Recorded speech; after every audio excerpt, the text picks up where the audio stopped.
Hello, my beautiful friends, and welcome back to Beautifully Broken.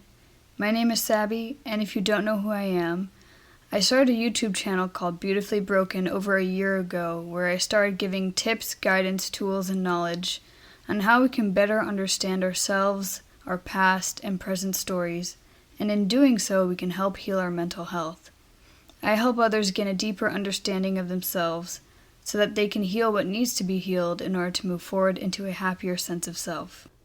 I believe that in looking back at the traumas, emotional wounds, and old narratives we carry, that we learn what needs to be healed in order to better our mental health. Welcome back, everyone, to Beautifully Broken. Today, I have the honor and pleasure of sitting down with one of my good friends, Quill. I met her on Instagram a few months ago, and she asked me to be on one of her lives, and ever since then, we kind of hit it off, and she also struggles with her mental health, but her journey is pretty cool, and it may help someone out there. Hi, I'm Quill. I'm a dark poet from the UK. I write poetry about my anxiety. I find it helps me articulate my thoughts and make sense of them. So I just kind of write what's in my head, and then some people seem to resonate with it, so that's really cool. And I'm a mental health advocate, so yeah. Yeah, and then you started doing lives with like other poets and other people who struggle. And I think that's amazing. How did you what motivated you to start that? So I don't have a lot of people in real life that suffer with anxiety, and so I wanted to find other people that did and also suffered with their mental health as well. I just didn't want anyone to feel like they were alone in it, because I think reaching out to people with similar struggles has really helped me. So I kind of wanted to be that sort of person they could reach out to as well. So that's what motivated me to start my page and to start my other page, Warriors Quill, which is a mental health community page. So how did you find out? I know you said you struggle with anxiety. How did you figure out that that's what you were suffering with? So I had a really toxic friendship, and it was making me feel really bad and taking away all my energy. I was getting worried every time she messaged me because I knew that I'd be put in a bad place. So I ended that friendship. And then after I ended the friendship, I still felt anxious. So I was just, that's not right, obviously. So I left it a lot longer. And then I got help because I was just worrying about everything, absolutely everything, silly things that aren't silly, obviously, but I was like, I can't be worrying this much all the time about everything. And so I just realized that I needed to do something about it. So I got referred to a counsellor. But that must have taken me, I think that took me nearly a year to do that. So that's why I did that. When you have anxiety, how does it feel for you? Because I know everyone has anxiety in different ways. So I have like a sense of dread that just won't go away. And then beforehand, I can sort of feel it hitting. Sometimes I get like a whirring in my head. So I'll just be like obsessing about one particular thing and it just won't stop. And then it gets to the point where it just completely consumes me. And then that's when the panic attack happens. And I don't know why I said that so nonchalantly, but yeah. And that's when the panic sets in. Yeah, no, it makes sense. Impending feeling of complete and utter dread that you just can't shift. It's horrible. With my anxiety, it's like what you said. I obsess over something and it won't stop until I have a resolve, Yeah. As you were growing up in your life, did you looking back now, like when you were a kid, did you notice that some of the stuff that maybe you suffered with was anxiety? I know that now because I started having counselling this year. I had counselling what year are we in? 2021. No one knows, it's just blended together. So I started having counselling in 2019. That wasn't the right sort of counselling for me. Like it was very sort of like, I don't know, sort of self-motivated. She very much wanted me to like counsel myself, which I guess kind of works for some people, but it didn't work for me. So I started counselling this year, and now looking back, I can definitely like identify key moments in my life that were definitely anxiety based. But at the time, I didn't know what the word was for it. Can you explain maybe like if you feel comfortable one of those moments when you were younger, looking back now where you're like, oh, okay, I was definitely being anxious at that point? I used to get really worried before I went flying, and I used to go to America quite a bit, and I used to get really worried about that and obsessing about it, and thunderstorms as well, absolutely obsessing about them as well. And I know now that it was completely anxiety. So Yeah. yeah, And but I didn't know that at the time. yeah. And then what would you say, what would you Yeah. say the key moment in your life was where you said, okay, I'm going to try therapy and like try to get some help? I'd run out of food one day. This was during the lockdown when the pandemic started, and I had nothing to eat. And the thought of going to a shop completely petrified me. And I said to my boyfriend, I don't want to go outside. But that's normal, isn't it? And he was like, no, that's not normal.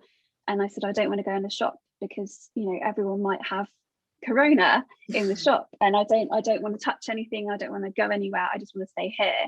But that's normal, isn't it? And he said, no, that's not normal. So I realized then that I kind of had a problem, and I needed to look into solutions, I guess. But Mm. yeah, that was probably the pivotal moment in my life. So when you started going to, therapy and counseling, how was it? Like, what was your first impression? Were you like, oh God, this is Um, scary? Like, what am I doing? Or I absolutely hated it because I don't really like talking about myself. So I was just sat there like, I was sort of asking the counsellor, "Hey, how are you?" And she's like, "Well, no, we're here to speak to you." So I was just like, "Oh, okay." I just hated it, but it is good now. Like I'm fine with it now. But at first, I was like, "I hate this." I just hated it. do you know Sitting, why you hated it at all, or no? I don't know. I just don't really like being the center of attention. And Mhm. obviously, if you're in the room with someone else and you're talking about yourself, that's the center of attention. So, yeah, at first I didn't like it, but now I do it over video chat because of the COVID situation. Yeah. I find that easier. I don't know why. But at first, I was just in a room with someone. It was in a doctor's room as well, which didn't really help Mm. because I don't like. No one likes the doctors, do they? So, No. so That's I always just sat in this sucks when you go doctor's to a room. therapist and you're like, oh my God, I feel like I'm in a hospital. I'm not, Yeah, yeah. you want it In to be my like cozy. Yes. And in every time I've watched Netflix, they've been on a chaise lounge.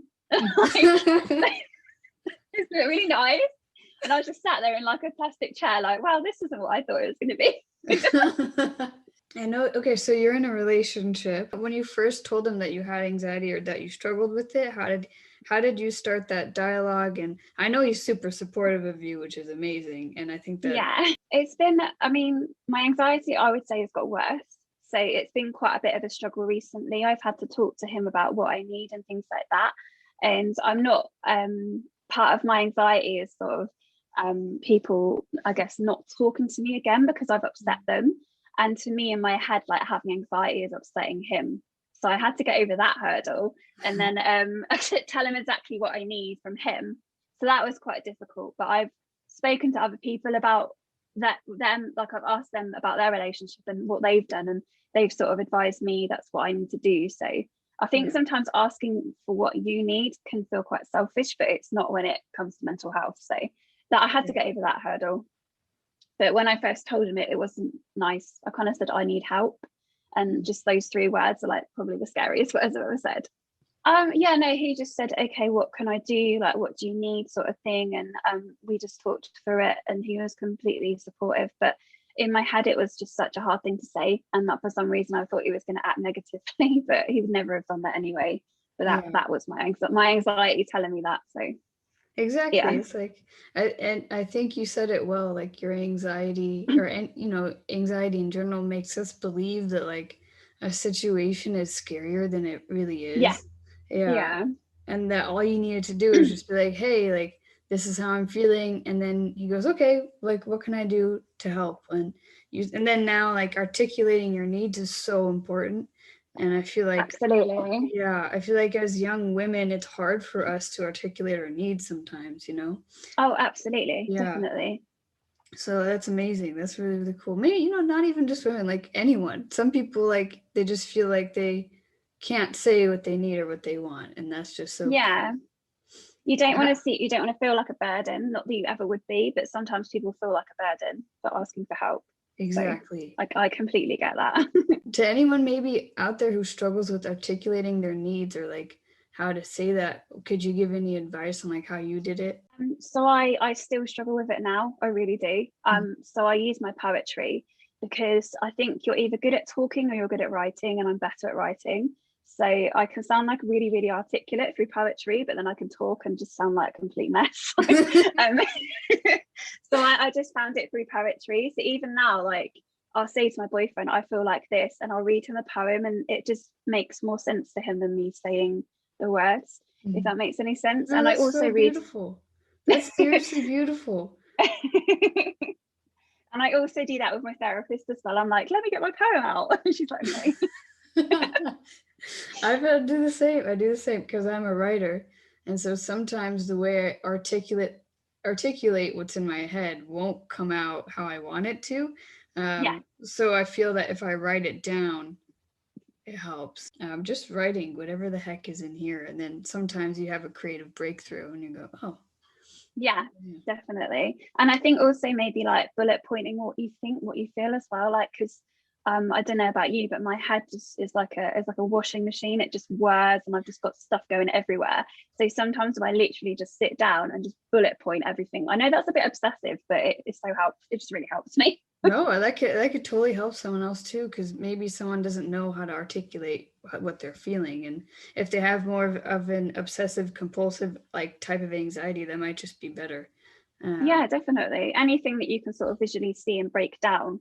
Sometimes like breaking it down in your head is more difficult, so break it down on a piece of paper. So, what are some of the struggles that you've faced over the years or recently with your anxiety, and how have you now started to like overcome them or like get through them? So initially I felt like I felt a little bit pathetic for having anxiety, which is obviously completely wrong. Like I didn't make myself feel like this or whatever.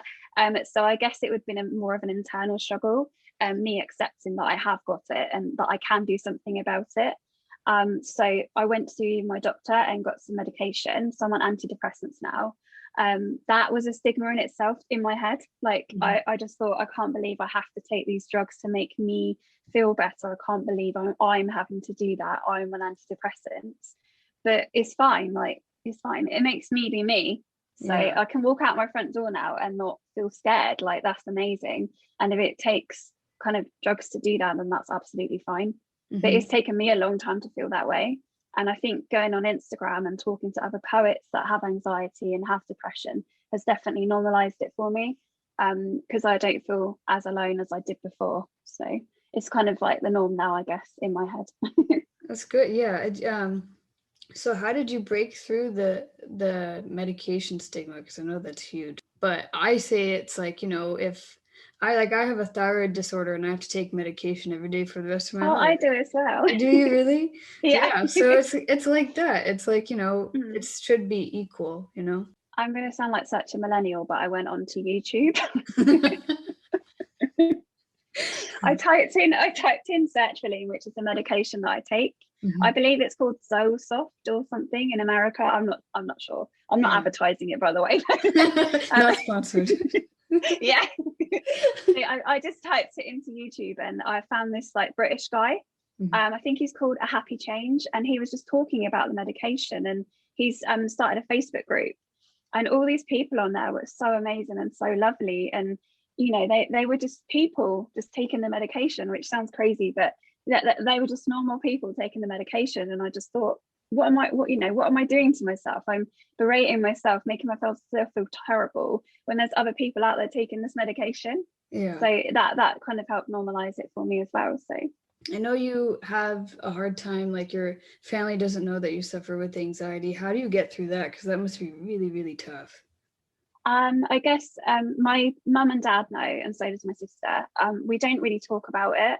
I guess I've made like connections through IG and my friends and things like that, and my boyfriends. Like, if I need to talk to someone, I've got plenty of people around. I do talk to my parents, but I wouldn't say, "Oh, I've had a bad mental health day today." Maybe I just say, "Oh, I've had a hard day today," and then try and articulate why I've had a hard day. But it is difficult. But I think a lot of people struggle with it, from what I can muster. Yeah. From speaking to people on IG about it. So Yeah. yeah. There's like this big almost stereotype and stigma around telling your loved ones that you're struggling. And that could be one of the hardest conversations to have. 100%. Yeah, and I know from my personal experience, like my parents always knew, but they didn't find out by me like telling them. They straight up found like a suicide note. They're like, "Oh, okay," but it shouldn't take that to happen, you know, for you No. to tell your loved ones. So, how did you approach your parents and your sister with letting them know? I sort of said that I've been struggling and worrying a lot and things like that, and I've had to go to the doctor to get some medication. And I don't really remember what they said to me, but I guess they kind of said, "Well done for reaching out to the doctor and getting help," sort of thing. But they're lovely. Obviously, they're lovely people, but they just don't, we don't talk about that. So Yeah. But yeah. but you know that you're not alone in what you Oh, did. yeah. Yeah. But it's weird that I've had to go on the internet to talk to other people about it. But now doing that and being quite open about it myself has definitely broken down that barrier for me. I Mhm. just think now I don't really care. I'll just tell anyone, oh, I've got anxiety, deal with it, sort of thing. That's how it should be. Yeah, it should be like, hey, Yeah. this is what I have. Cool. Yeah. So that's Yeah. what it's amazing though that I've got to that point. I'm really proud of myself for getting to that point for sure. You should be proud of yourself. It's tough to articulate that, but once you take that leap and that hurdle and you cross that hurdle, it's so much easier. Oh, definitely, 100%. It's better for your mental health. It's better everything. Okay, when you're in your anxious moments, do they still happen when you're on medication or is it more limited? And when that does happen, what are your methods to kind of get through it? I definitely still have them because it took me a long time to realize this, but when you're on medication, you're still going to have the triggers. Like I genuinely didn't know that. I didn't even know what a trigger was. And so I had to ask people in the Facebook group, like, why am I still getting anxiety? Why am I still getting panic attacks? And a guy reached out to me and said, because you're still going to have the triggers. So I use meditation quite a lot. I sort of try and center myself, and I use the app Heads. Headspace. Oh, me too. Yeah. Yeah, and so that's been a bit of yeah, no, that's definitely changed everything for sure. And then I also just make sure that I had my first panic attack the other day on my own. I didn't know anyone in the where I was. So I had to just make sure that I told someone, but telling that person was so terrifying in itself. But she was incredibly kind to me, so that was okay. But yeah, it's difficult when you're on your own, but I definitely have my own methods like meditation. And I've also got these like magnetic they're like stones, and Mm. I kind of, and like a fidget spinner, I kind of play with those sort of things, anything to distract my mind. Music as well. That's cool. I like that. I haven't heard about the little magnetic like fidget Oh, I've got spinner it thing. here. I can show you it, but obviously they won't be able to see it. But yeah, they just kind of stick together. And then Oh, I yeah, like that. I can send you the link to them if you want. But obviously the Yes, people like, that I on need the because I do the podcast. same thing with my anxiety. Well, I've been meditating every day. Yeah, so cool. Yeah, I like the color of them too. I like that they're like iridescent and like Yeah. kind of you guys can't see it, but it's really cool. And we'll put the link in the bio of this Oh yeah, podcast. definitely, Um, definitely. but I'm the same way. I like recognize my feeling like, okay, I'm anxious. And then I Mm. try to find the trigger and I'm like, okay, I haven't healed from that clearly yet. So let me work on that. But yeah, meditation, I've been meditating every day now for like 32 days. Oh wow, And that's oh, amazing. thank you. I challenged myself because when I got COVID, I was like, oh God, what am I gonna do? Like I'm trapped at home for 2 weeks. So I just meditated every day for 34 days or so, and I still get Oh wow. anxiety. I still get it, but it's easier. I don't actually meditate every day. I probably should, but I meditate when I need to. Hmm. But I guess if you were doing it every day, it might make a bit of a difference. I probably should do that Yeah, myself. try it. But No, try it. I will challenge you to do it and then let me know how it goes. Like, oh no, I will do. Yeah, my boyfriend's yeah. been on at me for ages to do it. I just haven't done it. I do it right when I get up just to get it, just so I don't have to think about, oh, I need to meditate. But also, I think what you do is getting it out in your poetry, like your creative outlet is amazing. I Yeah, I'm really so want to creative. know more how did you get into poetry? Like, how did you start doing that? It sounds really weird, but like I had a panic attack one day and I just wrote a poem. I Just don't know out of like how. the blue, yeah. yeah, I don't know why I did it, but I just like, oh, I'm going to write this down. And I said to my boyfriend, I'm going to write it down. He was like, okay, I wrote it, and then I just went, oh, this looks like a poem. Like, I don't. So yeah, that's where it started. That was September last year. I've always liked writing, and I've always wanted a creative outlet, and I'm pleased that I found poetry now, because it just completely channels everything that I need into that. So I'm happy that I found it. Would you mind like reading like a short poem that you've written, just like over Oh so no, people can like. I'll read the one that I wrote. So at the time when I wrote this, I felt broken. Mm. I'm not broken. I'm not broken. And I don't want anyone to think that they are broken, but that's how I felt at the time. Okay, so this is called Broken Human. And like I said, I felt broken at the time, but I don't feel like this anymore. But there are days when I do feel like this, but that's absolutely fine. So, okay. Sometimes I feel like a broken human, like a puzzle that won't fit together. The pieces are mismatched and worn. I try to mend the pieces, but they won't fit. I wonder if they'll ever fit together. I wonder if I'll ever feel whole again. It's so real, it's so raw, it's something that you can actually connect with, like poetry sometimes. Poetry is beautiful, whatever it is, however it's done. But with you, I could like feel the emotion through what you Oh, I'm were. so happy. Yeah, Such a nice thing to say. well, it's the truth. So Oh, thank you. I didn't yeah. know people would feel that way. I honestly felt like I was on my own in my thoughts. So when I put things out there, sometimes I'm like, oh, no one's going to resonate with this. And then I get messages, loads of messages saying, oh, I get that. I get that. Oh, I felt like that the other day. And I'm like, what? Where have you come from? Why didn't I know this? So when I was on your live, you had mentioned that you're an empath as well. Yes. Like, yes. How do you struggle with like Oh, how? Tell me the things.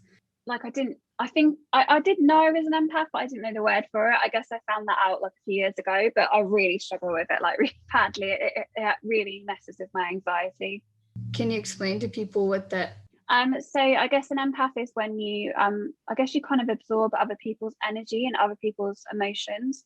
And it's quite intense, I think, sometimes. And if someone's feeling a certain way, then I pick up on it. Sometimes without them even saying anything. It's Yeah. really odd. But I guess with that, I just need to be mindful and protect my own energy and things like that. It's made me reflect on that, definitely. How has that messed with your anxiety, did you feel? So I've had a toxic relationship and a toxic friendship. I've had a couple of those. People seem to be drawn to me, and people like with toxic energy. So because of all that sort of negative feelings and things like that, and them sort of leeching off my feelings, that's made me feel quite anxious. And I was in a relationship where I was gaslit as well. So that kind of plays into it as well, with the whole, is everything's your fault sort of thing. So I guess, yeah, there's just sort of negative feelings, and you just absorb all of it, don't you? So just kind of a waves of it, and just keep those people out of your life. That's what I would say. How did you that's yeah, the toxic relationships can really worsen your mental health, Definitely. how did you get through that? How did you survive that? How were you able to heal from that? Because I know probably a lot of people who struggle with anxiety are probably still stuck in those relationships. Maybe they don't know that that's what's happening. So how did you? I think I spoke to my boyfriend about it, and I just said, look, they're she's behaving like this, and it's making me feel like that. And if you're ever unsure about if someone's making you feel bad for being you, then that's not right. And if other people's mood are affecting you that badly, then you need to talk to a trusted friend, or a boyfriend or a girlfriend, and just sort of say, I feel like this, and they're making me feel like that, and just talk it through with someone. Because I think when you're in a situation, sometimes it's really, really hard to reflect. So if you just get someone that you trust, I think can point it out to you, because I didn't realize that it was happening. It wasn't until he pointed it out to me. And Yeah. sometimes you kind of need people like that in your life to just say, look, this isn't right. You need to get out of this and protect your mental health, protect your energy and things like that. So that's how it happened, really. I think I was in 2 toxic relationships like back to back at one point. And it was weird. I dated one narcissist and then I dated one right afterwards. This was Oh, when I I did was that. in my early 20s. I was like, oh God. I didn't know that that's what that was, but I had people telling me, hey, your Mm. mental health has gotten worse since you've been with this person. They're probably not the right person for you. And I was just so stuck. I'm like, no, everything's fine. And then when you leave or you have someone, sometimes it just takes the right voice to tell you, hey, this isn't Yeah, normal. definitely. Yeah, like you're gonna have other people telling you till they're blue in the face that it's not normal, and you're like, no, it's love. You're like, no, this is not. No, that's not what that is. But I was quite young. This is even before I started my mental health journey. I was like 24, 25, and I I did. exactly the same. Yeah, I was in a relationship at that time with someone that was gaslighting me at that age as well. So yeah, yeah, and it just messes with your identity, right? definitely. I definitely lost myself for sure. I'm still finding myself now, but I definitely lost myself. And I think, but you're right though. I think it just takes that one person to be like, hey, that's not right. Or also taking a break from the person. I think if you go away from that person and you feel better, then there's probably a reason for that. Yeah, that's so true. If you find yourself after leaving someone or you feel that, or, whatever, like after a breakup, either a friend breakup or even a relationship, if afterwards you find that your mental health has improved dramatically and that you found yourself, then you know that you weren't the problem and it was probably the other Yeah. person. And that's tough sometimes because with Oh, anxiety, you blame yourself, especially if yes. you're in like in an abusive relationship, like you said, like that voice in your head, that anxiety gremlin that I call it. Every time I say that, I think of like a little troll, like in my head. I But call my that's anxiety a troll as well. yeah, just call it a troll. Just that's all. Yeah. Like the internet trolls.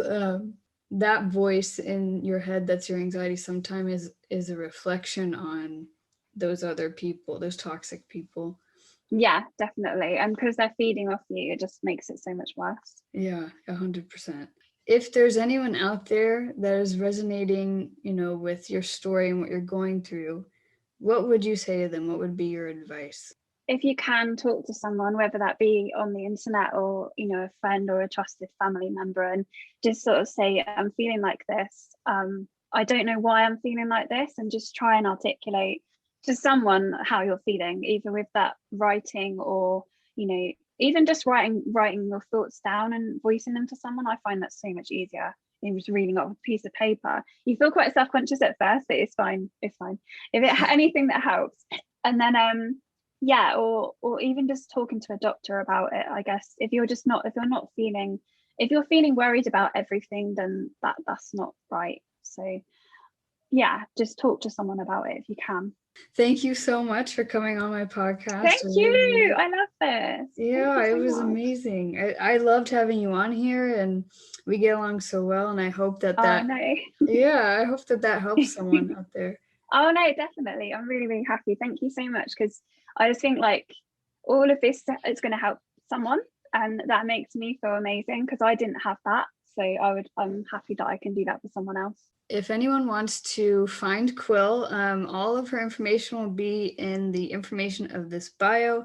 I will link it in here. And other than that, thank you so much for listening. And remember, you have to go through the eye of the storm to see the clear horizon ahead. Thanks so much, guys, and I'll see you next week.